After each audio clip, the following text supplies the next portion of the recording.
I'm Erik Vermaat. I work as a volunteer in the observatory in Oxford Area School. I used to be a teacher there, and before I came to New Zealand, I was at university, so I have kind of a wide background. But now I'm a volunteer. I'm well into my retirement, and I'm helping out with the observatory.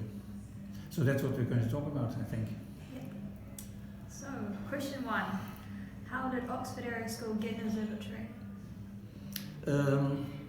I think the official opening was about 13 years ago. It's quite a long time ago, but it started, of course, years before that. Yep. We had a telescope in the science department. When I was still teaching, I noticed that. It was a field instrument on a tripod, so teachers were expected to take it to the school camps and things like that, to be able to, at night, to look at the stars. But it's really difficult. It's a complicated instrument. It's tracking. You need to really set it up properly. I wouldn't even be able to do that properly, or it would take a lot of time. So basically it wasn't used, and it was gathering dust in the science department. I had thought about an observatory, that it would be ideal to build that around that telescope, align it properly once and for all, and then you just have to open the roof and you can start observing it. And that's the idea. I talked about it with a friend of mine, James Moffat. He was a local, he is an amateur astronomer. He lived in Oxford, and we kind of was dreaming about that. But we never took it, at least I never took it seriously, until he all of a sudden came with a complete design for a fiberglass dome. He could get hold of a mold for a fiberglass for one section for a 4-meter dome, 4-meter diameter. Yeah. And he had made, in AutoCAD, he had made a complete design for an electrically operated 4-meter fiberglass dome. That, of course, is the key problem if you want to buy build an observatory. Once we had that design, we could estimate costs and things like that.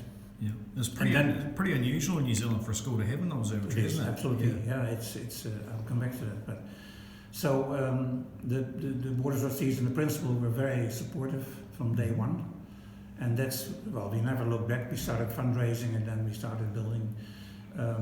We cannot overestimate the importance of what James Moffat has done for the school, because he designed the whole thing. He had experience with building domes in West Melton, not fiberglass, but in general he's an accomplished amateur astronomer.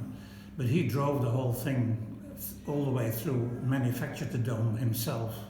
I kind of helped out where I could, and now he is the main person operating the observatory. So we cannot overestimate the importance of his contributions from the very beginning to get that observatory there. Coming back to that question about other schools, I used to say that we are one of the few schools in Oxford that have an observatory. In New Zealand, yeah. Now I'm saying, and I dare say, that we are the only school in the country that has an operational observatory, which is run under the auspices of the school.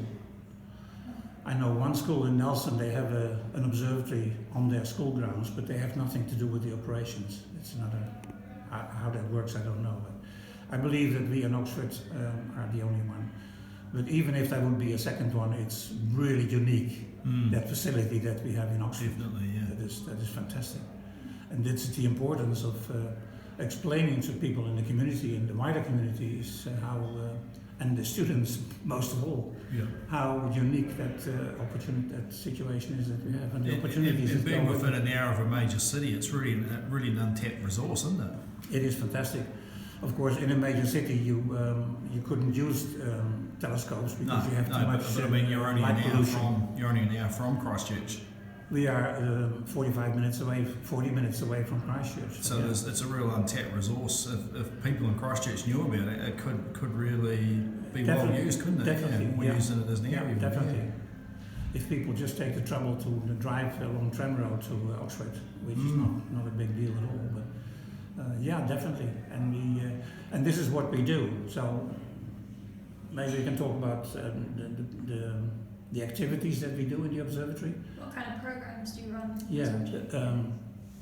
So we do open nights at least once a month, but it needs to be in the winter period, outside daylight saving time. Otherwise it gets too late before it's dark. It's 9 o'clock or later that it gets dark, and it's too late for most people. So generally we work in the winter period. And then at least once a month we have an open night. Of course the weather is a very uncertain factor always. Yeah. Like recently this month we tried 3 times in a row on a Friday to have an open night. But the third night was bingo. That was just over a week ago. We had the best night ever. Mm-hmm. It was really brilliant sky. So if it's clear in Oxford, you can have a fantastic night sky. So this is one thing we do, open nights. We would like to do it more often. I would like to do it every week, but we don't have enough manpower. We are run by volunteers. At the moment we have 3 volunteers. There's one new one coming, a 4th, but he needs to be introduced and learn the ropes and things like that. So it's a really small group of volunteers who are actually running the facility. Then we do, in addition, we do private tours. People can come with a group and they pay a fixed amount, and then they get a tour through the night sky and explanations of whatever they are interested in to talk about. And then the third component, that's my main contribution, is that we run courses. They run through the school terms, term 1, 2 and 3 mostly. And those are 6 nights at minimum, sometimes more, but within one school term. Night classes from 7 to 9, and we talk about astronomy. Yeah. And I have a whole program. This is how I started when we had the observatory. We said, hey, James and I said, well, we need to do something serious now. Mm. And that's when I started to teach courses, and I started writing courses. And now I have, this was 12 years ago or so that I started. I have my own website, and I collect all those resources on there, so it's publicly available. And this is the main thing that I'm doing, and I'm really enjoying that, to teach astronomy topics in night classes. And we do some stargazing in between whenever the opportunity arises. Yeah. So what is your primary focus with the facility, and who are the target groups? So who are you doing for? That's a good one. Education is definitely our prime focus, but in the most general sense of the word. We're not thinking about only within the curriculum in the school, nothing at all. We are open, and that's the target group, open to basically anyone who has an interest in the wider community, any age group. We've had as young as 7, which is great, because if they are interested kids, then they are really almost unstoppable. They're sometimes more active in terms of questions than the adults. But we can have adults of any age and pensioners, whatever. Anyone who's interested in astronomy should benefit from this facility. That's really our focus. Yeah. So it couldn't be more general. And in terms of the education, it really is, and the more I do this, all those years, I have been concentrating more and more on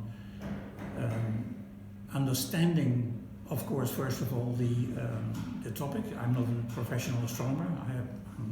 I'm studying myself.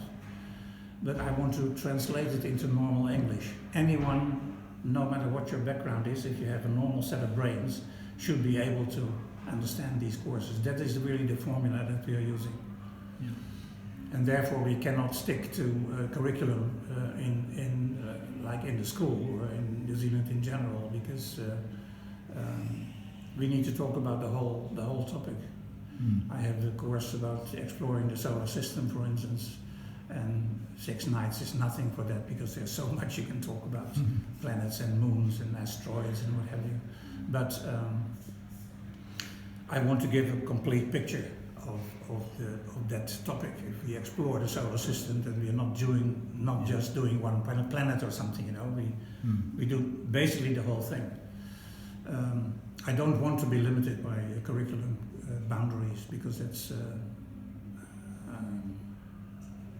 that's really bad for the overview that you can give people. In addition, when it comes to the New Zealand curriculum, there hardly is any astronomy in the New Zealand curriculum to begin with. So this is really a problem in my view. There's one serious astronomy topic standard in level 2, which is year 12, Earth and Space Science. That's an external examined standard. This is the only serious astronomy component in the whole New Zealand curriculum. So but at the same time, this is what really I appreciate very much when I teach these courses. I'm totally free to put it together, and I can talk basically about anything I want. There's nobody putting a mold over it or a template from you can talk about this but you can't talk about this. No, I'm deciding this myself. And I listen to the people, what their interests are. Yeah. So it is a fantastic experience. It's really awesome to do this. And we get really good feedback from the people who are taking those classes.